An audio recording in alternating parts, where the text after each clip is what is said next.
So as I mentioned at the start, this is Shabbat Nachamu, the Shabbat of comfort.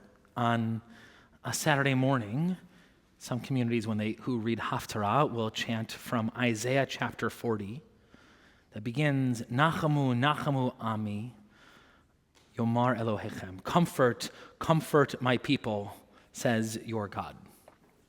It's this moment, this next moment in our calendar that follows what's come the last few weeks. The last few weeks led up to last Saturday night. We observed Tisha B'Av, the day that marks the destruction of the first and second temples. That's a day we sit on the floor. I feel like I've taught, but I gave 2 sermons getting ready for Tisha B'Av. Feels like it's been too many months of heavy. Maybe you're feeling that way too. It's been a lot of heavy. But our calendar and our tradition don't allow us to dwell too much in destruction.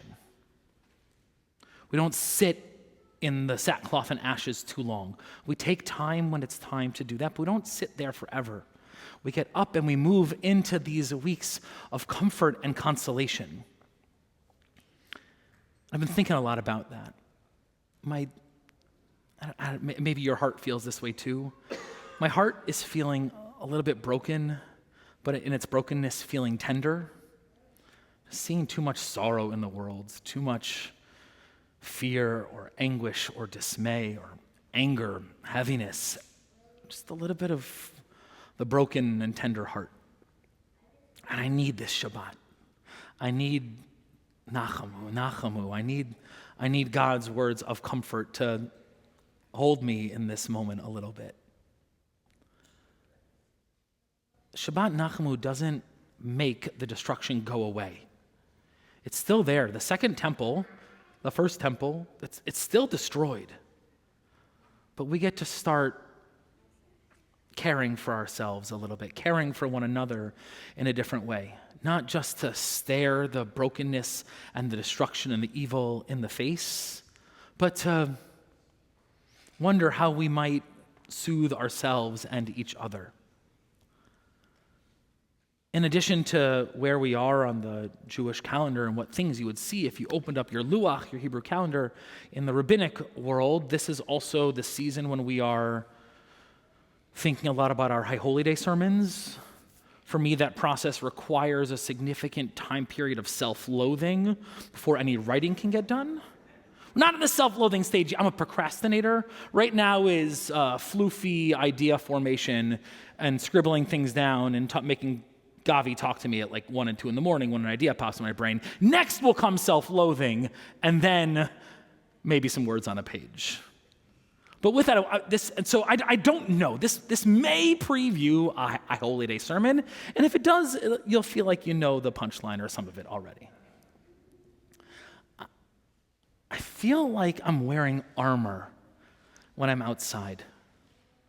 I feel laden and burdened with armor. Like I'm ready to be attacked, or ready for conflict in each and every moment. And does that resonate? Do you feel like you got armor on? You open up your phone and it's just like your muscles tense up. You feel the hairs on your arm and the back of your neck stand. And sometimes when we come into communal space too, maybe feel like we still have that armor on. And I wonder what it looks and feels like for Synagogue to be the place where we can take the armor off, where we can be vulnerable, where we can share our doubt or our worry or our confusion. We can say that we just don't know, and not that we are absolving ourselves of responsibility, not that we are going to blind ourselves to the hardships that exist in the world, but maybe, just maybe, that we can share our tender hearts with one another, and in doing so, feel a little bit less alone and start to care for ourselves and one another. I think we need that desperately. I think it's hard to find that space. Maybe you've cultivated that community on the internet. If it's the internet, though, probably not. You can do it on the phone or on Zoom, but you kind of need to be here, I think, for that. I think that might be what synagogue is for. Not exclusively. Sometimes we need to stare truth in the face and say what needs to be said. Sometimes we need to prepare ourselves to march and to speak. And sometimes we just have to show up with our tears and our rips and our imperfections and just, here's me. Here I am today. The armor off, remove the helmet, the sword and shield I set aside. And just to be, to sing, to walk around and schmooze, however many verses into L'chadodi we are when you're still schmoozing.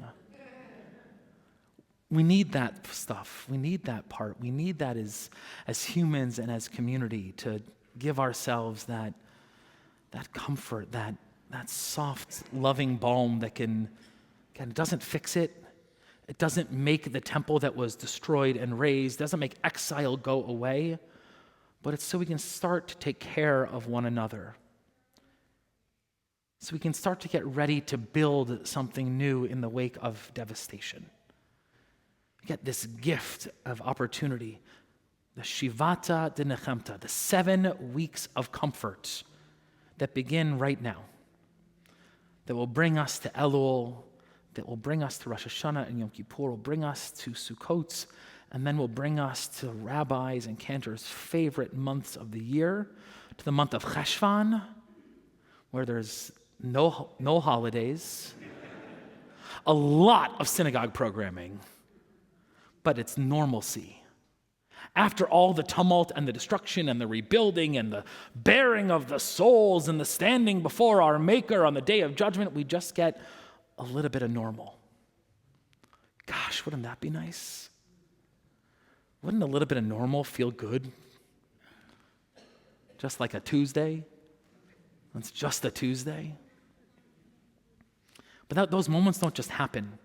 They come because we cultivate it, because we practice it, because we show up together for ourselves and for each other with our hearts torn a little bit, honest and vulnerable, here to be cared for and to care for one another. I forgot. I know the reason you came to shul tonight is you wondered, what kind of socks is the rabbi going to wear for Shabbat Nachamu? So before we sing a little bit together, it's chicken and waffle socks. It's comfort food for Shabbat Nachamu. I might also wear these on Yom Kippur for kaparot, and if you don't know what that is, you'll Google it later and you'll know why there's chickens on my socks, but for that, for another time. But for now, we'll comfort one another. Maybe it's with whatever delightful things we found for Oneg tonight, or maybe it's the conversation we'll have together, or maybe we'll go home and watch something silly, watch something that'll make us laugh or just breathe, and maybe a night without the news. So we can care for ourselves, care for one another as we get ready to rebuild. Kein Yehi Ratzon, may we be worthy of the future that is laid out for us. Shabbat Shalom.